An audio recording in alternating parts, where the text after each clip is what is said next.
He was awesome. He had a heart of gold. He'd do anything for anybody. It didn't matter who you were. He was there. He if you needed a hug, he had a hug. If you needed someone to talk to, he was there to talk to. He loved his community. He just was, his heart could blow this walls straight apart. He was just that good of a guy. Career firefighter, gave his life, took his last breath at the fire station for his community. Well, you can see I was already starting to get a little choky. Okay. Take your ID time. was a great firefighter, an outstanding human being. Like Miss Sherry said, he would do anything for you. We could always count on him on the fire ground to give us 100%, 100% of the time, 100% effort.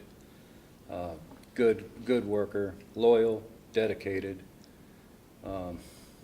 He's just, what a sore spot having missed him.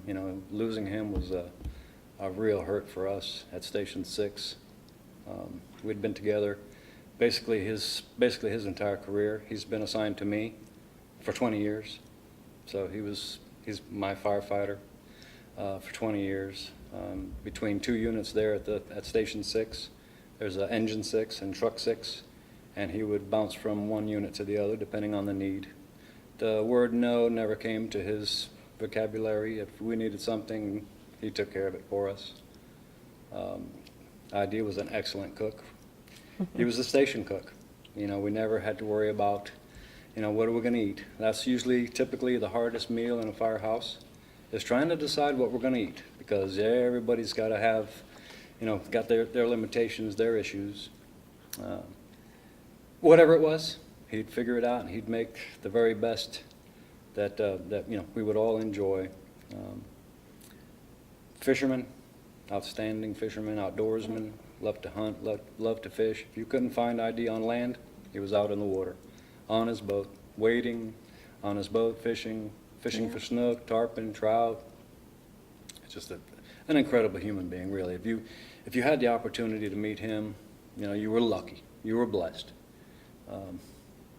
He's definitely, there's no way that his shoes could ever be filled. He's the type of person, and for me, he wasn't my whole world, but he made my world whole. And everyone that met him knew just how blessed they were. And just the footprints that he's left in everybody's hearts will never be forgotten. And he's still with us. He's just now here in spirit rather than in a physical form. And every time those trucks roll out, there's 4 seats, but there's a 5th seat, and that's him up on top, guardian and being the angel. Yeah, very, very special person. Very special person. We used to go to the grocery stores, and it would take us 20 minutes. Where otherwise you'd spend 10 minutes in the grocery store, he'd spend 20 minutes, because he'd stop and chat, hug. Everybody had a hug for him. He had hugs for everybody. It was incredible. On the way to lift assists, we'd go to assist a physically disabled or elderly that had fallen down. He'd go out of his way to pick up the newspaper on the driveway, pick it up, bring it inside for that person, because he knew that they weren't going to be able to do that. Here's your newspaper. Just an incredible person. It didn't matter what. He would do it for you anytime. It didn't matter the situation. It's just an incredible person. 24/7. Yeah.